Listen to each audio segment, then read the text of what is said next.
네, 오늘 우리에게 주시는 말씀은 누가복음 2장 8절에서 20절까지의 말씀입니다.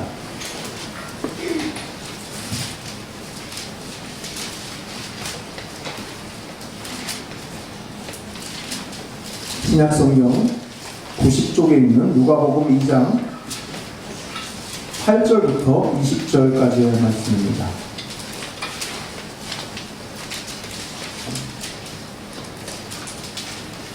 누가복음 2장 8절부터 20절의 말씀을 제가 봉독하겠습니다. 그 지역의 목자들이 밤에 밖에서 자기 양떼를 지키더니 주의 사자가 곁에 서고 주의 영광이 그들을 두루 비춤에 크게 무서워하는지라. 천사가 이르되 무서워하지 말라. 보라, 내가 온 백성에게 미칠 큰 기쁨의 좋은 소식을 너희에게 전하노라. 오늘 다윗의 동네에 너희를 위하여 구주가 나셨으니 곧 그리스도 주시니라.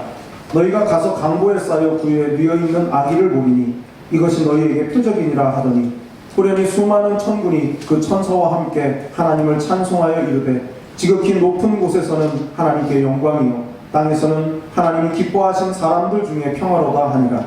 천사들이 떠나 하늘로 올라가니 목자가 서로 말하되 이제 베들레헴으로 가서 주께서 우리에게 알리신 바 이 이루어진 일을 보자 하고 빨리 가서 마리아와 요셉과 그의 누인 아기를 찾아서 보고 천사가 자기들에게 이 아기에 대하여 말한 것을 전하니 듣는 자가 다 목자들이 그들에게 말한 것을 놀랍게 여기되 마리아는 이 모든 말을 마음에 새기어 생각하니라. 목자들은 자기들에게 이르던 바와 같이 듣고 본 그 모든 것으로 인하여 하나님께 영광을 돌리고 찬송하며 돌아가니라. 아멘. 성탄절을 앞둔 마지막 주일인 오늘 이 설교 제목을 사명이라고 정한 것은 예수님께서 오신 것이 사명 때문이기도 하지만 예수님의 탄생을 알렸던 그 선지자들의 사명을 통해서 우리의 사명을 돌아보기를 원하기 때문입니다. 사실 이 사명이라고 하는 이 말은 참 무거운 말이지 않습니까? 그냥 살고 싶은데 사명, 그것을 말하면은 갑자기 분위기가 무거워지고 또 진지해지고 부담스러워지기 때문입니다. 하지만 주님께서 이 땅에 오신 사명이 우리에게 생명을 주시는 것이었음을 생각한다면 사명 때문에 진지해지고 무거워지는 것을 조금 더 불편해해서는 안 될 것입니다. 우리는 자신의 사명을 감당하신 주님 때문에 영원한 생명을 얻었습니다. 우리 주님께서 어떻게 사명을 감당하셨습니까?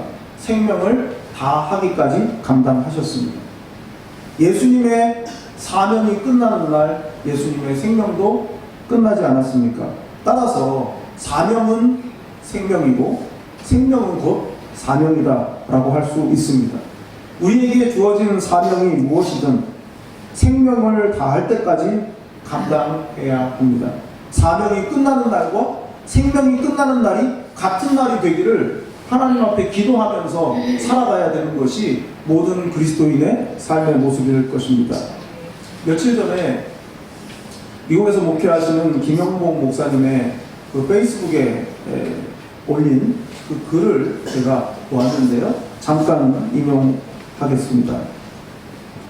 2주 전 제자 양재훈 교수로부터 메시지가 왔다. 말기암으로 투병하시는 아버지께서 연명치료를 거부하실 뿐 아니라 빨리 하나님 앞에 가고 싶으시다 하면서 복기를 끊고 계시다고 했다.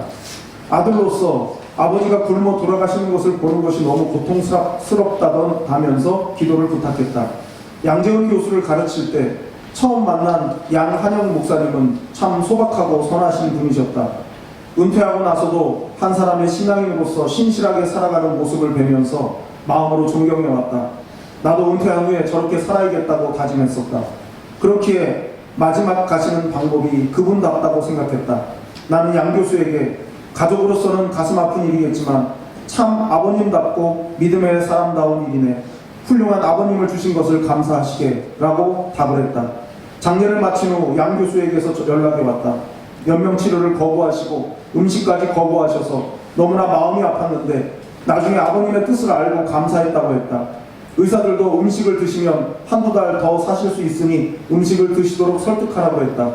그래서 아들과 딸이 제발 음식을 드시라고 간청하니 마지못해 당신의 뜻을 말씀하셨다. 내가 지금 굶는 것이 아니라 금식하며 기도하는 거라고. 예수님도 40일 금식하셨는데 나도 생애 마지막에 며칠이라도 회개하는 마음으로 금식하며 기도하는 것이라고. 그 말씀을 듣고 더 이상 설득하지 못했다. 그렇게 3주 동안 지내시다가 가족이 둘러서 예배드리는 동안에 평안히 하나님 품에 안기셨다. 운명하시기 1시간 전까지 또렷한 의식으로 사시다가 78세의 여정을 마치셨다. 이 글을 읽고 한참 생각했습니다. 지금 내게 생명이 붙어 있다면 아직 사명이 내게 있는 것이 아닌가. 내 생명이 진지한 만큼 사명도 진지해져야 하는 것은 당연한 것입니다. 내 힘으로 숨쉬는 게 되면 아직도 감당할 수 있는 사명이 있는 것입니다. 내가 아무리 초라하고 힘이 없어도 감당해야 할 사명이 있는 것입니다. 그런 의미에서 본문에 등장하는 이 목자들을 통해서 발견할 수 있는 사명에 대한 가르침은 결코 그들의 낮은 신분처럼 초라하지가 않습니다. 사명은 생명이고 생명이 곧 사명이라면 여러분과 저는 어떤 사명의 사람이 되어야 할까요? 첫째로 두려움과 경건 사이에서 사명을 사는 사람이 되어야 합니다. 8절 9절을 함께 읽어보겠습니다. 시작. 그 지역에 목자들이 밤에 밖에서 자기 양떼를 지키더니 주의 사자가 곁에 서고 주의 영광이 그들을 두루 비춤에 크게 무서워하는지라. 아멘. 그 지역의 목자들이라고 하지 않았습니까? 그러니까 예수님이 태어나신 베들레헴 지역의 목자들인 거죠. 구글 지도를 검색을 해봤습니다. 예수님이 나신 그 자리에 지금 예수 탄생 기념교회가 있거든요. 그리고 거기서 얼마 떨어진 곳에 목자들의 뜰 기념교회가 있습니다. 그러니까 거기에 있던 목자들이 예수님이 탄생하신 곳까지 간 거거든요. 그래서 두 곳을 찍어서 거리를 재보니까 2.5km, 3km 정도 되는 그 정도 거리입니다. 도보로 걸으면 한 30분 정도 걸리는 거리고, 요즘에 30분이니까 그 당시로 하면은 30분이 좀 더 걸렸을, 도로 사정이 그때는 더 나빴을 테니까요. 30분이 조금 더 걸렸을, 1시간 정도 걸렸을 그 정도 거리에 있던 목자들이 천사들을 만나고 예수님이 탄생하신 그 마국간으로 가게 된 것입니다. 그날 밤에 예수님이 나신 곳을 중심으로 해서 3km 반경 이내의 양을 치던 어떤 목자들이 천사들을 만났고 그리고 예수님께로 가게 됩니다. 천사들이 이 목자들을 두루 그 영광의 빛을 비추었다라고 성경은 말하고 있습니다. 낮고 천한 여관에, 그것도 마국간에 말 구유에 나신 그 누추한 곳에 나신 그 예수님에 관해서, 그 예수님의 탄생의 소식을 전할 사람들이니까 거기에 걸맞게 누추한 인생들로서 그 목자들에게 천사들이 나타난 것일까? 잘 어울리잖아요. 똥냄새 나는 그 일을 매일같이 하는 목자와 똥냄새 나는 그 마국간에 태어나신 예수님, 잘 어울리니까 그래서 그런 목자들을 하나님이 선택하신 걸까? 과연 그런 걸까? 그게 다일까? 생각을 하지 않을 수가 없습니다. 여러분, 우리도 잘 알잖아요. 내가 형편이 어렵고 신분이 비천하면 그러면 그 사람은 겸손한가? 그렇지가 않잖아요. 내가 어렵고 힘들다고 겸손해지는 게 아니지 않습니까? 내 신분이 낮다고 겸손해지는 것은 아니지 않습니까? 우리가 알잖아요. 우리가 경험하지 않습니까? 왜 목자들이었을까? 오늘 성경은 그 목자들을 하나님이 택하신 이유가 정확하게 나오지는 않습니다. 단지 천사들이 나타나서 그들에게 명령을 줄 때 이 목자들이 보인 반응에 대해서만 오늘 성경은 기록하고 있습니다. 천사들이 나타났을 때 그들이 보인 반응이 무엇이었습니까? 9절 끝에 무서워하는지라. 무서워했다고 그랬습니다. 하나님의 영광을 보니까 두려웠어요. 주의 사자가 보기에도 얼마나 벌벌벌 떨었으면 무서워하지 말라고 천사가 1000마디가 무서워하지 말라였겠습니까? 그도 그럴 것이, 유대인들은 하나님의 영광을 보면 죽는다는 두려움을 가지고 있습니다. 그들의 뇌리 속에는 언제든 하나님의 영광을 보는 사람이 있다면 그 사람은 반드시 죽는다 라고 하는 두려움이 그들의 DNA 속에 녹아 있습니다. 그러니까 이 목자들이 하나님의 영광을 보았을 때 보인 반응이 바로 그런 두려움입니다. 죽을 것 같은 두려움에 휩싸인 것입니다. 하나님을 배웠을 때 죽을 것 같은 두려움에 휩싸이는 것, 그것을 다른 말로 하면 경건입니다. 엄숙함이 아니에요. 엄숙함과 같은 뜻이 아니고요. 여기서 말하는 경건은 하나님의 영광을 볼 때의 두려운 마음, 이것이 바로 경건입니다. 다르게 말하면 경건한 두려움입니다. 이걸 뒤집어 보면 하나님의 영광을 누구에게 지금 보여주신 겁니까? 그들이 목자여서가 아니라 하나님의 영광을 보았을 때 두려워할 수 있는 경건한 두려움을 가진 자에게 천사들을 통해서 하나님의 영광의 빛을 비추어 주신 겁니다. 우시야 왕이 죽던 해에 이사야가 왜 성전에서 하나님의 영광을 보았습니까? 그가 경건한 두려움으로 회개하고 사명을 감당할 사람이었기 때문입니다. 왜 밤새 단 한 마리의 물고기도 잡지 못한 베드로에게 주님께서 나타나셔서 그 신적인 능력을 보여주셨겠습니까? 자신의 죄를 보고 자신이 죄인임을 알고 회개할 수 있는 사람이었기 때문에 베드로에게 그 신적인 능력을 보여주신 것입니다. 경건한 두려움을 가진 자에게 하나님은 당신을 나타내 보이셨던 것입니다. 바로다 나여 망하게 되었도다. 이사야의 고백 아닙니까? 나는 죄인이었소이다. 나를 떠나소서. 베드로의 고백 아니었습니까?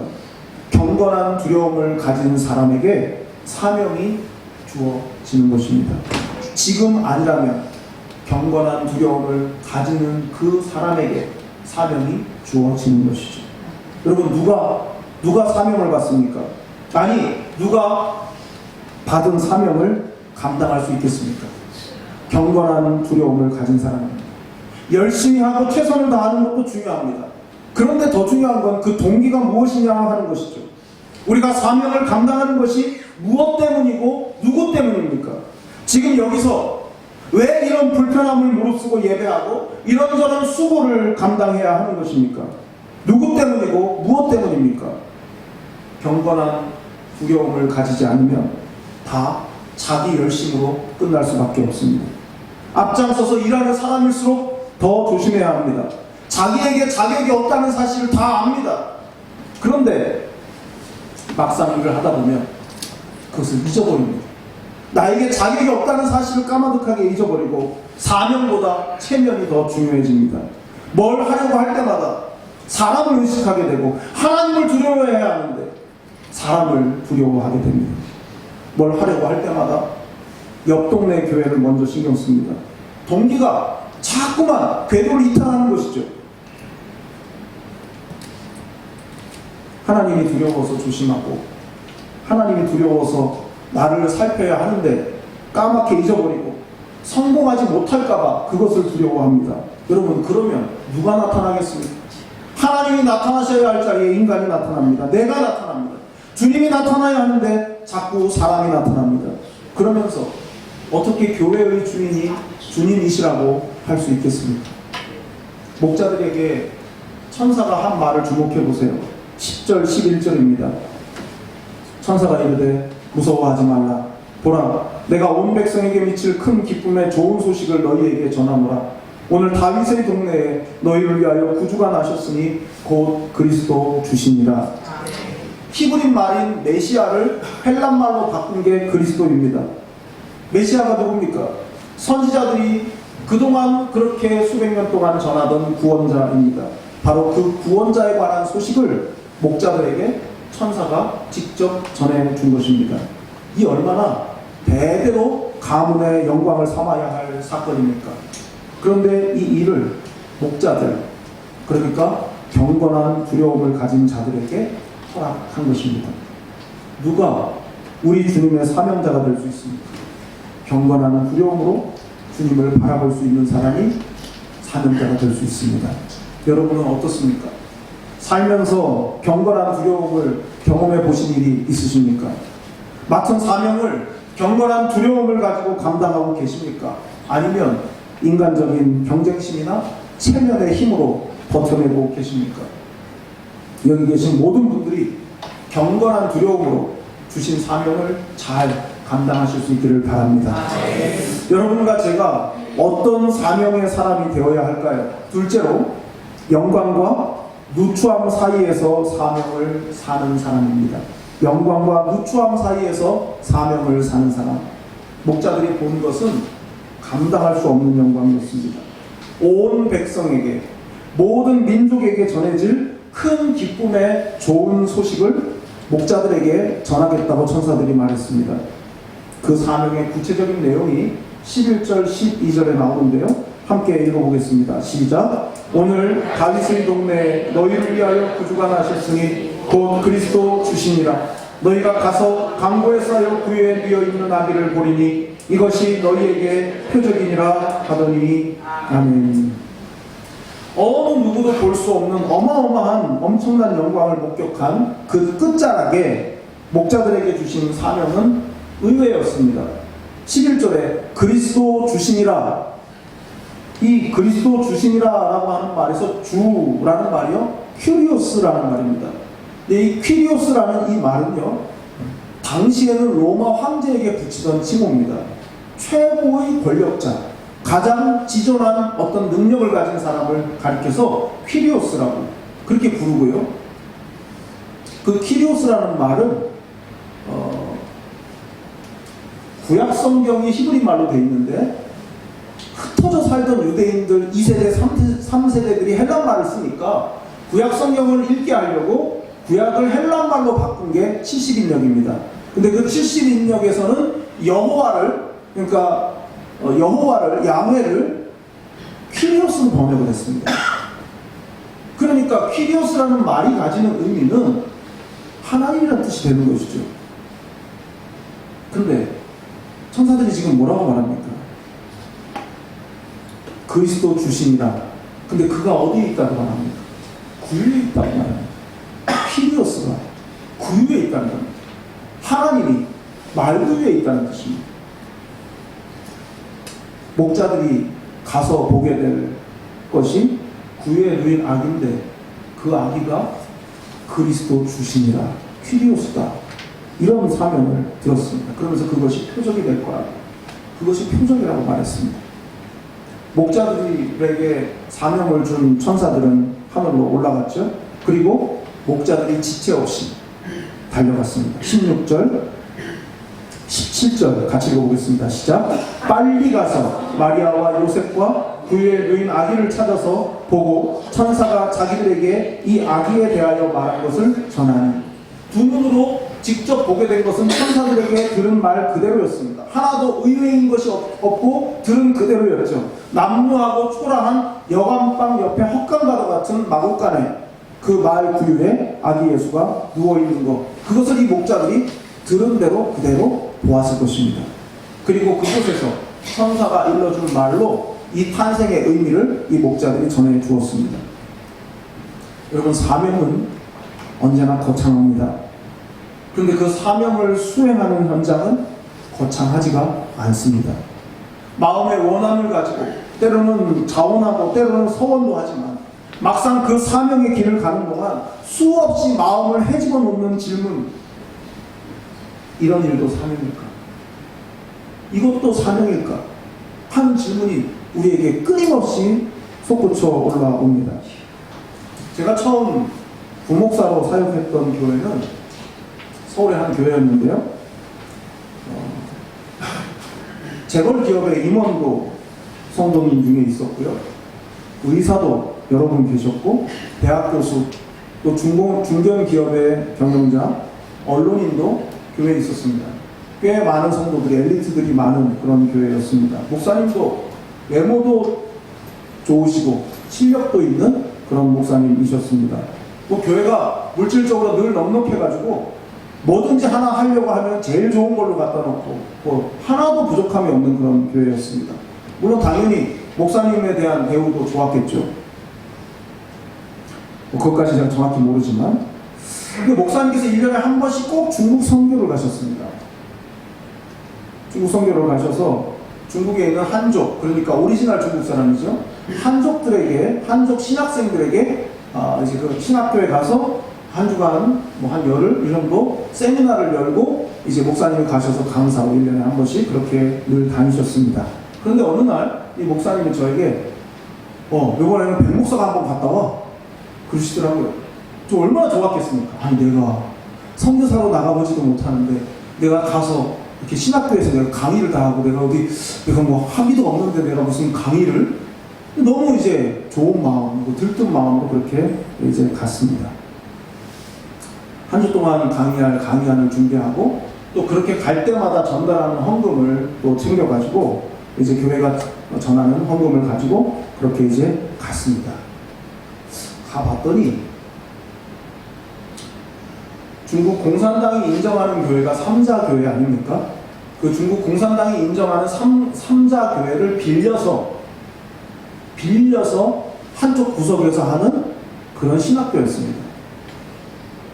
거기서 제가 갔는데요. 숙소는 석탄 냄새 나는 골방이었고 거기서 제가 한 열흘 정도를 거기서 머물렀습니다. 여러분 중국 패키지 여행 혹시 가보신 분은 아실 겁니다. 단체로 가는 식당에서 나오는 음식 처음 먹어봤을 때 그 느낌, 큰일 났다, 못 먹겠구나. 그 음식보다 훨씬 더 역한 냄새가 진동하는 그 이상한 음식이 매 끼니 때마다 올라왔습니다. 저는 거기서 평생 먹을 청경채 볶음을 다 먹었습니다. 다른 건 손을 댈 수가 없어요.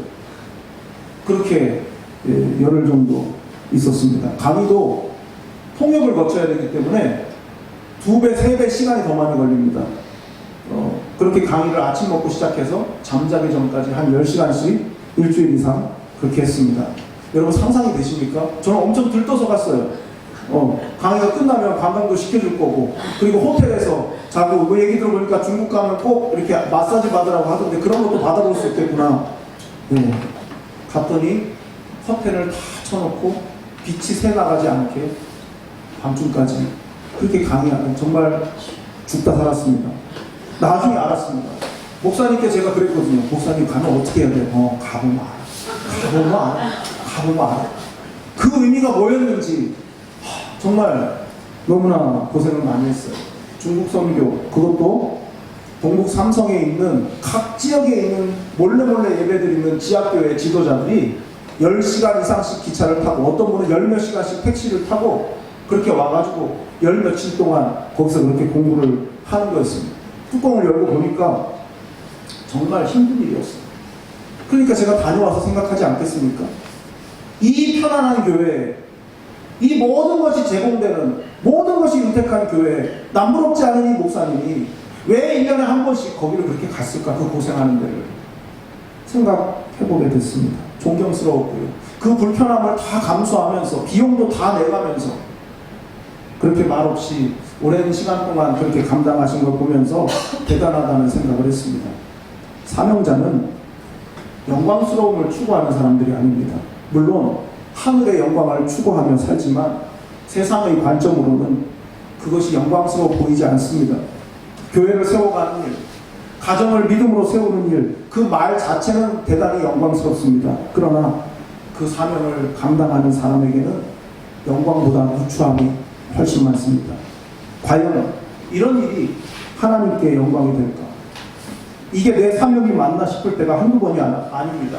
사람들이 좀 몰라주는 거는 어느 정도, 서운한 거는 어느 정도 참을만 합니다. 그런데 도둑으로 몰리기도 하고 있지도 않은 일로 억울하게 욕을 얻어먹기도 합니다. 내가 이러면서까지 내가 이 사명을 감당해야 하나 하는 생각이 들 수도 있습니다. 그때 생각해야 됩니다. 예수님은 말바통에도 누우셨다고. 이 세상 어느 누가 자기 자식을 말바통에 누입니까? 아무리 없어도, 아무리 못났어도 자기 자식을 말바통에 누이는 사람은 없습니다. 사명은 화려한 무대로의 등장이 아닙니다. 사명은 말바통으로 들어가는 것입니다. 여러분은 어떻습니까? 사명을 감당하고 계십니까? 아니면 세상의 영광을 추구하고 계십니까? 여러분은 지금 사명을 감당하기 위해서 어떤 누추함을 견디고 계십니까? 예수님 때문에 참고 견디는 것이 상급이 된다는 사실을 확신하십니까? 목자들처럼 사명을 감당하기 위해서 빨리 달리고 계십니까? 혹 미적거리고 계십니까? 여러분의 말바꿈은 무엇입니까? 사명을 위해 그늘진 곳으로 내려갈 수 있을 때 진정한 영광을 보게 될 줄로 믿습니다. 어떤 사명의 사람이 되어야 할까요? 마지막 세 번째는 말씀을 마음에 새기며 사는 사명의 사람입니다. 18절 19절을 함께 읽어보겠습니다. 시작. 듣는 자가 다 목자들이 그들에게 말한 것들을 놀랍게 여기되 마리아는 이 모든 말을 마음에 새기어 생각하니라. 아멘. 목자들이 전해준 메시지는 천사들을 통해서 들은 천사들을 전해준 말이었습니다. 그것은 온 백성에게 미칠 큰 기쁨의 좋은 소식이었고 그 내용은 다윗의 동네에 너희를 위하여 구주가 나셨으니 그분이 바로 선지자들이 예언하던 바로 그 메시아다라는 것이었습니다. 목자들의 이야기를 들었던 그 사람들, 목자들의 얼굴을 한번 보고 아마 예수님의 얼굴을 한번 보고 이야기를 듣는 내내 그 얼굴을 한번 쳐다보고 예수님의 얼굴을 한번 쳐다보고 그러지 않았을까 싶습니다. 여기서 이 놀랍게 여겼다는 말이 나오거든요. 이 목자들이 가서 전해준 말을 듣고 사람들이 놀랍게 여겼다고 했어요. 이 놀랍게 여겼다는 말이요, 에다우마산이라는 말인데 다우마조라는 말에서 왔습니다. 성경의 신약 성경에 다우마조라는 말은 거의 대부분 이상히 여기니라 라는 말로 번역되어 있습니다. 그래서 예전 개역 한글판 성경에는 기이 여겼더라 이렇게 되어 있어요. 기이 여긴다.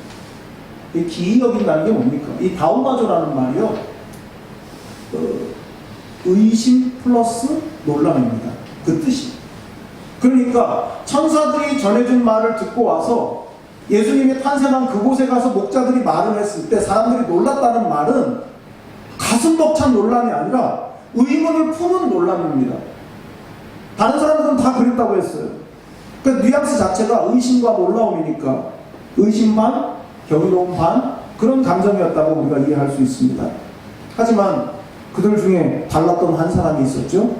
바로 오늘 본문에서 본 것처럼 마리아입니다. 마리아가 어떻게 했다고 했습니까? 마음에 새기어 생각했다고 했습니다. 마음에 새기어 생각했다. 여러분, 마리아가 누굽니까? 천사가 나타나서 이제 너에게 성령으로 잉태된 아들이 있을 것이다. 천사들의 수태 고지를 들은 사람입니다. 여러분 한번 그 입장에서 생각해 보세요. 내가 아직 남자를 모르는 여자입니다. 처녀입니다. 그런데 천사가 와서 나에게 아이가 있을 거라고 했어요. 그리고 9달을 지난 거예요. 속에서 뭔가 일어나고 있는 일을 몸으로 겪었습니다. 말씀으로 들었고 정말 과연 그럴까 싶었던 그 말씀이 내 몸속에서 꿈틀거리는 걸 느끼면서 한 달 시간이 조금씩 지나가고 배가 불러옵니다. 천사가 전해준 소식. 남들은 나를 이상한 눈으로 내 얼굴 한번 쳐다보고 내 배 한번 쳐다보고 그러지만은 이 내 안에서 벌어지고 있는 일이 하나님이 정하신 일이라는 것을 9달 동안 계속 생각하면서 그렇게 지냈던 여인이 바로 이 마리아입니다. 바로 그 마리아가 이제 목자들을 통해서 천사가 전해주었다고 하는 소식을 듣습니다. 근데 그 이야기가 뭐였습니까? 그리스도 구주시고 그가 온 백성에게 미칠 좋은 기쁨의 큰 기쁨의 좋은 소식이라고 그렇게 말을 전해 듣습니다. 여러분, 사람들은요 놀라기만 하고 끝나는 사람이 너무 많습니다. 말씀을 듣고 그냥 교훈으로 삼는 정도에서 끝나는 사람이 많습니다. 듣는 순간 눈물을 떨구고 가슴 찡한 그런 경험을 하는 분들도 많습니다. 그런데 거기까지란 말이죠. 거기서 멈추면 아무런 변화도 일어나지 않습니다. 놀라고 끝나는 경우가 좀 심하게 말하면 거의 대부분일지도 모릅니다. 그 많은 부흥회, 그 많은 예배, 그 많은 간증을 몸으로 익히는 데까지 연결이 안 되는 사람들이 태반입니다. 마리아가 마음에 새기어 생각했다는 말은 목자의 말을 듣고 간직했다는 의미도 있지만 끊임없이 자문자답했다는 뜻이 그 속에 숨겨져 있습니다. 천사가 해준, 그리고 목자들이 해준 이 말을 마음에 간직하면서 끊임없이 그 말을 끊임없이 자문자답해 보았다는 겁니다. 처음 천사가 했던 말, 자신이 임신했던 그 기간 동안 마음속에 가졌던 의문들, 그리고 이 목자들을 통해서 들은 이 말을 연결하면서 끊임없이 자문자답했던 것입니다. 내가 하나님 앞에서 이 아기를 어떻게 키워야 할까?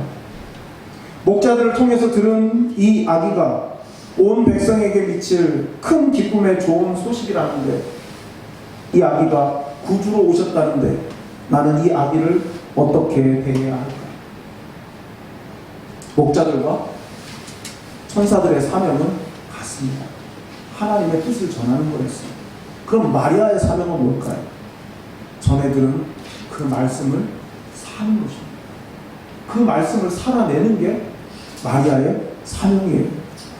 지금 우리의 사명 아닙니까 그게? 우리의 가장 중요한 사명은 먼저 내가 말씀을 사는 것입니다. 그러려면 말씀을 마음에 새기어 생각하는 것이 일상이 되어야 합니다. 끊임없이 들은 바 말씀을 내 삶의 상황 속으로 밀어 넣으면서 끊임없이 자문자답 질문해야 합니다. 그것이 큐티고 그것이 말씀 묵상 아닙니까? 오늘 내게 주신 말씀이 내 감정을 어떻게 다스리라고 하시는지 물어야 합니다. 왜 그 말씀이 내 눈에 들어오게 하셨을까? 질문해 보아야 합니다. 깨닫기는 했는데 구체적으로 무엇을 적용해야 하는지 성령님께 물어야 합니다. 그렇게 내 생각 속에 새겨 넣는 작업이 주야로 묵상하는 삶이고 큐티입니다. 이걸 언제까지 해야 될까요? 마리아를 한번 생각해 보십시오. 예수님께서 공생의 사역을 시작하시기 전에 금식하면서 유대 광야에서 40일을 계셨습니다. 그 이후에 3년 반 공생의 시간을 보내셨어요. 그러는 동안 마리아는 어땠을까요? 30이 넘도록 아들을 키우면서 천사가 들려줬던 말, 임신하기 전에, 그리고 태어났을 때 목자들을 통해서 들었던 말, 끊임없이 생각하며 30년을 보냈을 것입니다. 그리고 유대 광야에서 40일을 줄이시고요. 그리고 공생의 3년 반을 시작하십니다. 제자들을 부르실 때 그 행렬에 마리아도 함께 하지 않았습니까? 병자를 고치실 때, 비유의 말씀을 주실 때, 그리고 고난을 당하시고 십자가를 지시고 마침내 부활하셨을 때 끊임없이 천사가 들려준 말, 목자들을 통해 전해 들은 말을 끊임없이 마음에 새기면서 또 질문해보고 또 질문해보고, 과연 이것이 예수의 사명일까? 그렇게 저렇게 십자가에 매달리는 예수를 바라보는 것이 나의 사명일까? 끊임없이 질문하지 않았겠습니까? 마리아가 말씀을 마음에 새겨넣는, 말씀으로 자신에게 끊임없이 던지는 질문이 없었다면 아마 예수님을 자기 자식으로 키우는 우를 범했을 것입니다. 자기의 자식으로만 키우고 싶었을 것입니다. 사명자가 말씀을 마음에 새겨넣는 그 과정을 거치지 않는다면 그보다 위험한 일은 없습니다. 100% 자기 열심과 자기의 의로 사명을 감당하려고 할 것이기 때문입니다. 우리가 경계해야 할 것은 말씀 없는 열정이고 말씀 없는 수고입니다. 제가 가장 두려운 게 무엇인지 아십니까?